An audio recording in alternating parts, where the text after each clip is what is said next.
The Simpsons are a family that are barely suited for the 21st century. They couldn't even work in the 20th century. So, will this family out of time survive in the cutthroat world of a magical medieval age? Will Lisa be accused of witchcraft? Will Homer learn to be a normal human being? The medieval age will either accept the Simpsons or eat them whole and chew them out one by one.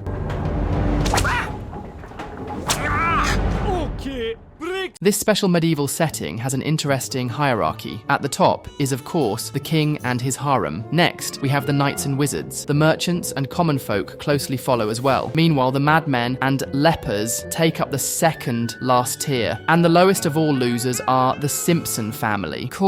Of course, even in the medieval times, Homer and his family are not free from subpar living conditions. Their house is basically a hole in the ground. And since their status in society is worse than a leper, the Simpson family has no choice but to bow down to everyone above them. Even if someone crashes into their house, Homer must beg and plead for forgiveness.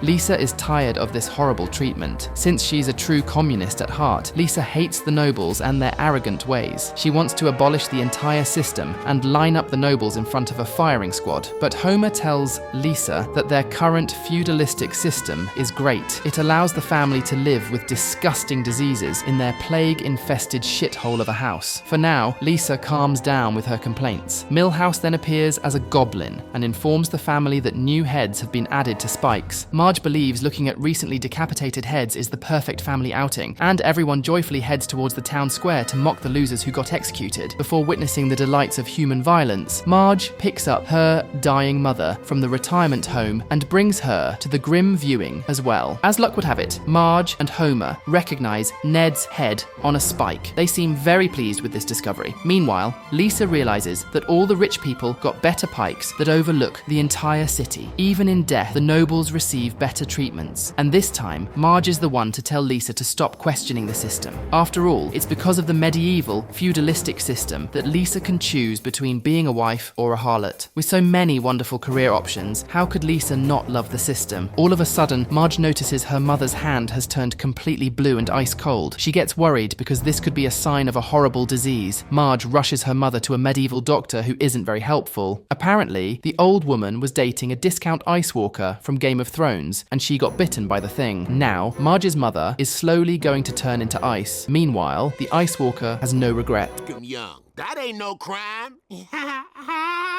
Unfortunately, there is no cure for this icy condition. The only solution the doctor can offer is a good dose of leeches. However, there is another, more expensive solution. There is a magical amulet that can help Marge's mother with her distressing condition. The only problem is that the amulet costs 100 gold pieces. And since Homer is in charge of the family's financing, even in this medieval horror, it basically means that Marge has to just be content with watching her mother die. Once the family returns home, Marge quickly goes into thinking mode. She starts looking around their rundown house in the hopes to find something to sell, but there is not a single valuable object in sight. Homer doesn't understand why Marge is trying so hard to save an old lady who will die in a few days anyways. Hearing her husband talk like that makes Marge completely furious. She kicks Homer out of the house and tells him not to come back until he has money for the amulet. You get that money to save my mom, or never set foot in this hovel again. Now that Homer has ruined his marriage in yet another alternative setting, he must set out to find money for the amulet. Of course, the first logical starting point is the human power plant where Homer works. He goes straight to the imposing office of Mr. Burns and begs for the privileged merchant for assistance with a medical crisis. In true bougie fashion, the first thing Mr. Burns does is laugh in the face of a lowly peasant. He then informs Homer that giving him money would halt production of human misery. And since Mr. Burns uses human misery to create a magical powder which allows rich people to have fairy wings, he could not possibly help out Homer. How else will Mr. Burns recover from this financial setback? Homer has no choice but to resign to his fate. Arguing with someone like Mr. Burns will only end up costing him more than the amulet itself. I really need the money.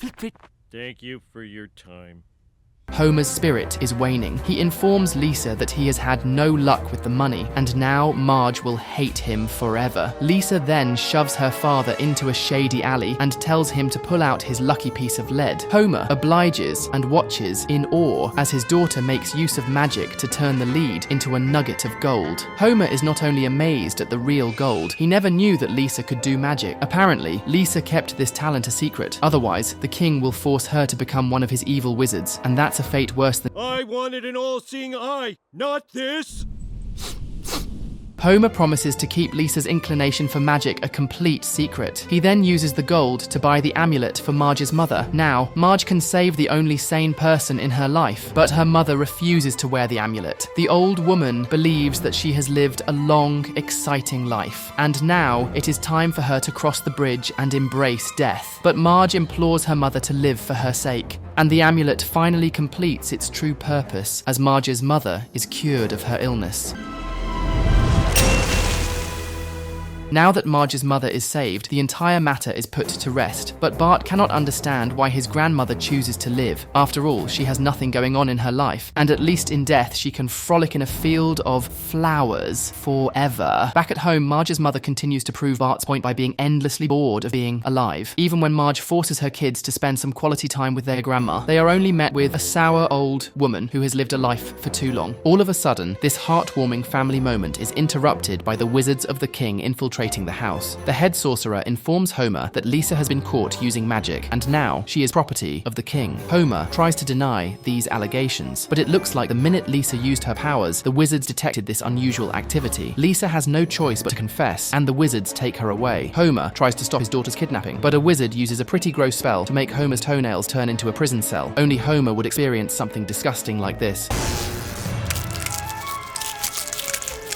The family watches on helplessly as the wizards depart with Lisa. At least they are nice enough to leave behind a peasant child to replace Lisa's absence. This time, the system has gone too far, and Homer is willing to go against the system to get his daughter back. Homer goes into town to motivate the common man to rise up against the bourgeoisie. The people are inspired by Homer's grand communist speech. He basically starts a medieval revolution. We kill a bunch of rich jerks and take their stuff! Everyone in town takes what they can to bring down the rich snobs once and for all. They try to storm the castle, but the king has completely fortified himself. Thankfully, a bunch of magical talking trees offer to help out Homer and his angry mob. Soon, the castle is overrun with peasants and common people who are tired of poverty and overtaxing. The entire place is in ruin, and to make matters worse, the king's heroic knight comes flying in with his fire-breathing dragon. The entire scene is a cheap recreation of The Lord of the Rings, but 100 times more stupid. In the middle of this noble fight, Marge speaks to her mother. The old woman tells her troubled daughter that her time has come for good now. Marge's mother wishes to make the ultimate sacrifice to save her daughter and granddaughter. Marge has no choice but to accept her mother's decision, and she watches on as the old woman removes the necklace and uses her icy body to stop the dragon's fire. The icy body of Marge's mother explodes within the dragon. The monster is finally brought down, and the peasants secure a victory. Homer tries to console Marge about her loss. It was only because of her mother's sacrifice that they were able to save Lisa. Homer now declares absolute victory, and he revels in the fact that he has a daughter who can turn lead into gold. However, Lisa has some bad news. Since the dragons are a source for everything magical in this world, killing the last one means that Lisa can no longer use her magic. In fact, everything magical about their world can no longer exist, but she motivates everyone to make use of science, to make humanity prosper and advance forward. People seem to like this idea, but Homer has his priorities straight. He forces the dragon to come back to life so that he can use his daughter's magic as his personal cash cow. Live, damn you, live! The dragon eventually comes back to life, and thankfully, magic is finally restored to the land. Lisa is sad to see magic return. Now, people won't rely on their brains and continue to use magic for stupid things. However, this is how the world rolls. And now, instead of writing shitty fantasy novels, Lisa can actually exist in a magical world. Hey,